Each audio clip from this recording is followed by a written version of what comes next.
He's an NFL Network insider. So am I. Another piece of the insiders coming to us because he appears to be headed out to the golf course or just came off of it.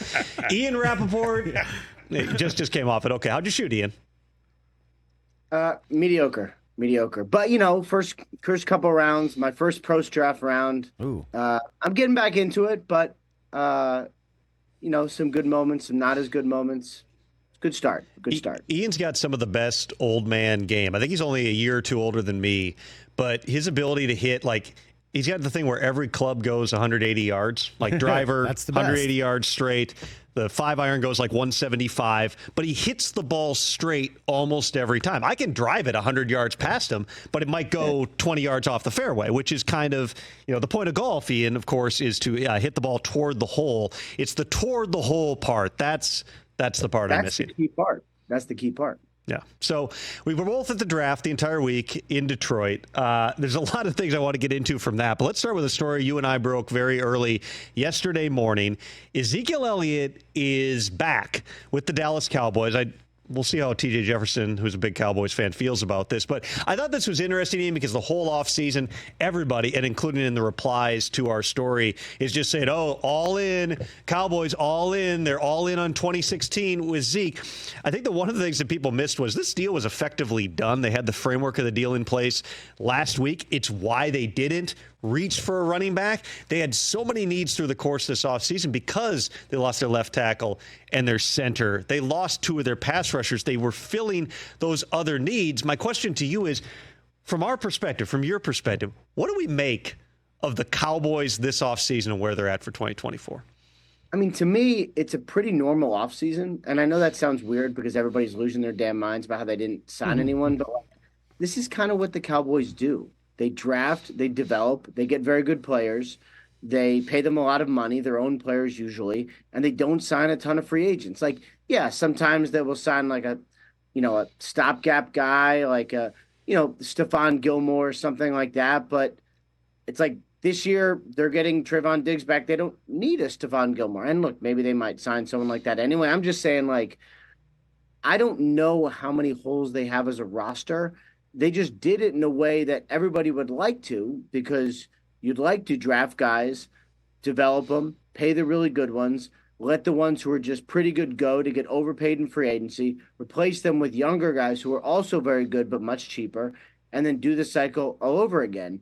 Now, the fact that they didn't have a running back until Zeke signed, okay, that's fine, but they also have drafted players that will help make whoever's there as a running back much better, which is some good offensive linemen. So, everybody's losing their minds, and I feel like the fact that the all-in thing came out gives everyone something to hang on to.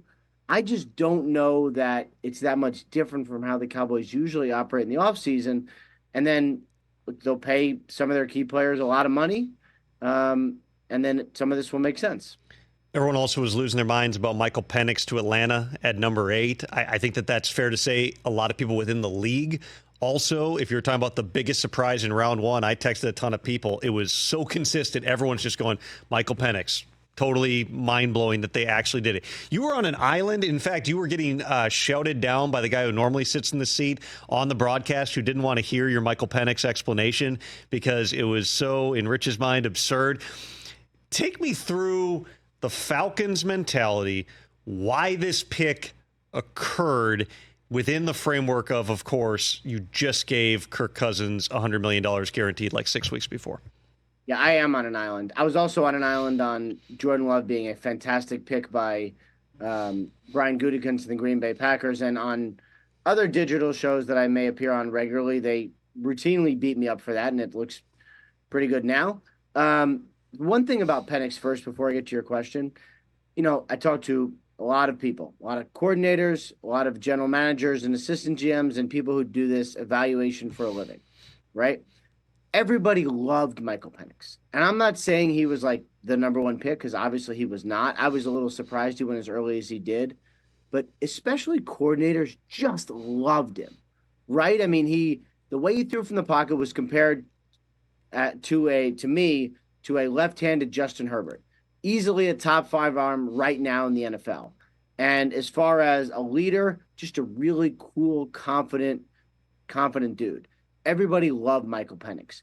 It's just they all sort of decided that he was behind the other guys, and I kept trying to be like, well, why? And they're like, well, I guess the injury concerns. And I'm like, okay, I get it. If he tears his ACL again, that would be bad. But everybody did love him. As far as the Falcons go, it's basically this. There's nothing more important than quarterback. And if they are good this year, and I think they're going to be good because they have a good roster and they have a totally fine, very productive starting quarterback. Cousins is probably not a top 10 quarterback, but, maybe he's close. Maybe he's 15th or something like that, 12th. I don't know, whatever you think of him. Has been very productive throughout the course of his career. You're not going to be picking 8th ever again. So basically what this is the drafting version of signing a player to an extension. It's saying, we're going to lock in your money now, but it's really going to be like for a year from now or like 2 years from now. So when the Eagles signed Devontae Smith to an extension, he had 2 years left, but they give him the money now. Like they say, we're going to do the extension now. We're just going to lock it in, and then you're good. That's basically what the Falcons did at quarterback, which is to say, we're getting our franchise guy. We're just going to put him over here for a little bit, and then we're going to play with this other guy for the next 2 years. There's a couple of things there. On Penix, I found him to be a polarizing prospect because there also were people who said, like, you just can't play with that style of quarterback because he is so pocket dependent. It's got to be clean for him. When he's in rhythm, he's really, really good. And the national championship game, sorry to interrupt, national championship game where he was getting a lot of pressure. Exactly. So anyway, go ahead. Right. So Alabama, was collapsed in the pocket. And that's, sometimes your offensive line does get their butts kicked, and you do have to play from a dirty pocket. There were also a lot of people who just said he's the best pure passer when you talk about dicing people up. I was going through this with somebody very familiar with the Vikings draft philosophy and going through all the knocks on him. And, here's what people are saying. It's got to be clean for him. And that person goes, this is before the draft. Yeah, it sounds a lot like Kirk Cousins, which is true. That's kind of been Kirk Cousins through his career, which is when he's got time in the pocket, he can eat you up. When he's got to move, that's where you kind of don't know whether things happen. So obviously the Falcons, if they believe in Kirk Cousins, it's easy to see why they believe in Michael Penix in terms of the skill set. Where I get lost with the Jordan Love comparisons that many people have made is the Aaron Rodgers relationship was deteriorating in Green Bay already prior to the Jordan Love pick. They didn't know from year to year, was he going to come back? He was thinking about whether he was going to move on, and he'd been there for so long. This is much closer to if the Jets last year had traded for Aaron Rodgers and then used their first-round pick to draft a quarterback. If they had gone out and said, hey, we're going to take one here, that's a lot closer to it because you had the good vibes, and obviously it was on Hard Knocks and everything. I know how it ended last season, 4 snaps later, but this is Kirk Cousins. He's on stage, whipping up the crowd. Yeah, here we go. And then an hour later, they call him and saying we're taking a quarterback. It just creates, in my mind, and the mind of a lot of other people within the league, a unique dynamic. And I'm sure Raheem Morris and Terry Fontenot thought through this, that what they're going to have to deal with. But instead of just, hey, when you're going through the lumps early on with a first-time play caller in Zach Robinson and a new quarterback and all these new weapons, hey, all right, they're going to get better. Now the crowd's going to be chanting for Michael Penix. They weren't chanting for Taylor Heineke. It's one more layer to this. It totally changes, in my mind, the vibe around that team and kind of what the storylines are going to be as we head into the season. Yeah, and that's okay. I'm fine with all of that because, look, yes, the Rodgers relationship was deteriorating. Not as the Jordan Love's draft certainly helped. Played a role. Went further down, yeah.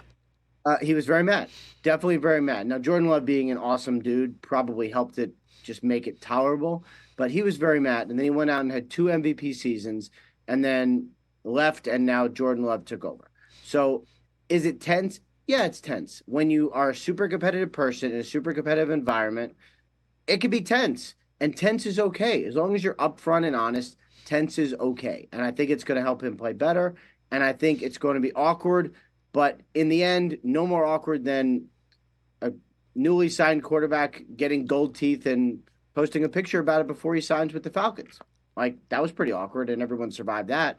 The other thing I would say is if the Jets had taken a quarterback last year, just for the record, I also would have been fine with it. I really would have. I would have said, you know what? You give up. I don't care. Look, You know how much Aaron Rodgers cost the Jets. You know how much Kirk Cousins cost the Sure. Jets. Anything to avoid that again, I am for. That's it. That's the argument. But think about this. All right, let's say, and this is all projection, right? They think, I mean, they were very upfront about it. I thought remarkably so when Terry Fontenot and Raheem Morris kept saying, not only are we going to be good this year, we're not going to be drafting high ever again. That's how good we're going to be, which is saying a lot when you haven't been in the playoffs in quite a while. When you've used now 4 consecutive top 8 picks on skill position players, which is the first time in NFL history that's happened. I also can see a situation where, okay, let's say mid-season they're 4-4, they're 4-5, whatever. They're in the middle of the pack. Not only are you getting those chances for Penix, but aren't we also, Ian, talking about, do they move on from Kirk Cousins after the season? They're paying him $67.5 million this season. He's got a no-trade clause, so he can scuttle anything that would happen. But there's a very real conversation that might take place that if they're not a playoff team, if they're not going, winning playoff games here, do they move on at that point if Michael Penix is everything that they think he is in order to draft him at number 8? Yeah, I think that's a great point. I really do. I think that's an excellent point. And here's what I would say. If that happens, and if the crowd is chanting for Penix and you're 4-4 is sort of in between because you can get better, but let's say you're like 3-5 or Cousins, let's say it's last year's Vikings team where Cousins is putting up good numbers, but you're not winning a lot of games. Then do you play Penix? If he's good enough, then maybe you do. But that actually proves my point because then you could theoretically trade Cousins to a place he would want to go to the next season. And then you have your franchise guy there and it's no problem. You just move on to the next, the next generation of this and you have a guy and that's it. You've taken the stable ground that Kirk Cousins was standing on, a guy who wanted the commitment. That's why he's no longer the Vikings quarterback. That ground now is very unstable. Oh, yeah, it's not about, I keep see people saying like, well, who cares about his feelings? It's not about feelings. He's got 100 million reasons to be like okay with all this and figure he's just going to play well enough. It's about the environment around everybody else. Kirk will be fine. Kirk reached out to Michael Penix. They will get along fine. This is about what the dynamic is around the team, environmental factors. That's what they're going to be challenged by. The only other pick that I really sensed there was a lot of surprise about, Ian, from round 1, in terms of a name that went in round 1, was Ricky Pearsall to the 49ers. That obviously comes amidst conversations, teams inquiring about both Brandon Aiyuk and Deebo Samuel. Round 1 comes and goes. Any possibility they could have gotten a 2 this year plus something else, that comes and goes. What are the odds, if any, in your mind that Brandon Aiyuk and or Deebo Samuel are not members of the 49ers week 1 of 2024? Week 1 of 2024, it looks like they both will be. Now, look, crazy things can happen. Someone loses a star receiver. They decide to give the 49ers something of value for this year that they need. Theoretically, it's possible that he could get traded. But, the main problem is always sort of the problem with a good team trading someone. It's like you can't replace him now. So, like, if the 49ers wanted to trade Deebo Samuel, say, or if the Bengals wanted to trade T. Higgins, like, you can do it and you can get really good value. It just won't help you right now. So, like, for the Bengals, I know you didn't ask about the Bengals, but for the Bengals and T. Higgins, like, the Bengals are a team that could win the Super Bowl this year, right? The 49ers are a team that could win the Super Bowl. So, like, what makes sense for them to move on from someone really good if it hurts your chances to win a Super Bowl this year? So I think, as it seems, I would say both these guys are probably coming back. And the more calls I made, like I say at the beginning, I saw the Ricky Pearsall pick, which, I think most people were surprised he went in the first round, but I trust Kyle Shanahan more than a lot of people on offensive skill guys. But a lot of people were surprised he went in the first round. But then it's like, all right, well, obviously this means they're trading whatever. The more calls I made, the more people kept going, well, yeah, but why would they trade him? And I'm like, well, that's a good point. Good football players, nothing that can help you right now. So you load up, and then a year from now when you're potentially moving on, they still want to get a deal done with Aiyuk. Maybe you're moving on from one of them if that doesn't take place. But, yeah, there's really no timestamp on this. The next timestamp, just so people understand, like the offseason, nothing really happens that matters between now and sort of minicamp in mid-June, which a bunch of teams don't even do anymore. Really, the next timestamp is 3 months away. It's the last week of July when teams are reporting to training camp, and if there's any contractual issues, whatever, that are going to play out, That's really kind of the aiming point. After that, the next aiming point's the start of the season. So we've made it, Ian. We've made it to the offseason. Last thing before I let you get back to the driving range to fix whatever wasn't going right today. Anything else? Any other surprises? Any other things? You're there on TV for all 7 rounds. We're there the entire week. Anything else you find your brain still wondering about in terms of a surprise pick, a trade that didn't happen? Anything else that's kind of sticking with you coming out of the draft? Yeah, I think the main thing, I mean, there's so many things. And what I'm going to do, and I know you do this too, is at some point I'm going to go over my notes and be like, what did I miss? What signals were there? Who lied to me? And I don't think there was a lot of that, but there's a lot of lying by omission. I always look forward to that every year. But I think my biggest thing would be, were the Patriots ever really considering trading number 3? And I know I know the offers were real. I don't know if I was in their shoes, would I have taken any of them, but maybe I would have. Nothing was embarrassing. They're all real offers. No one would have faulted the Patriots for taking any of those offers. Would you agree? It never sounded like, listen, they had the Giants and the Vikings that both made offers. The Vikings were persistent all the way up until the Patriots were on the clock. But no, I did not get the sense that there was ever a real consideration. The Patriots seemed to be figuring, okay, we can get a haul, but then what? We still don't have a quarterback. If we're going down, we're getting out of the range of the guys that we perceive to be the franchise quarterbacks. So, yeah, we can pick up extra picks and build the roster. But next year's quarterback class, based on, this isn't just the Patriots, but a lot of teams say it's not the best. It's certainly not as deep as this one in terms of having 6 or 7 guys that people thought potentially could be starters. So we're going to stand in, and if you don't give us everything, we're just going to make the pick. Right, and that would be my thing, is like how they get the offers on the clock, and I know they got the Giants offer a little before, and the Vikings made another run on the clock. Were they ever like, all right, let's consider this, or were they the whole time like, we're just curious what offers we're going to get, but Drake May is there and we have to take him? That's what I will probably never know. And I do believe there was like earnest interest and curiosity from the Patriots about what offers they get. But I never quite got the sense they were really close to actually doing anything besides picking Drake May. We went from it was 100% the Bears were going to take the number 1 pick to I think it was 95% that the Commanders were going to do it. We're talking about 2 months before the draft. To the Patriots were truly, I think, 50-50, but the more teams called and the more teams inquired, the more they got the sense you're probably going to have to go into that next bucket. And then in the end, 3 more guys come off the board by number 12, and then we had the longest drought in NFL draft history until the next quarterback was taken. Ian, thank you very much for the time. I'm sure I'll be, you'll be probably bugging me about something later, so I'll talk to you.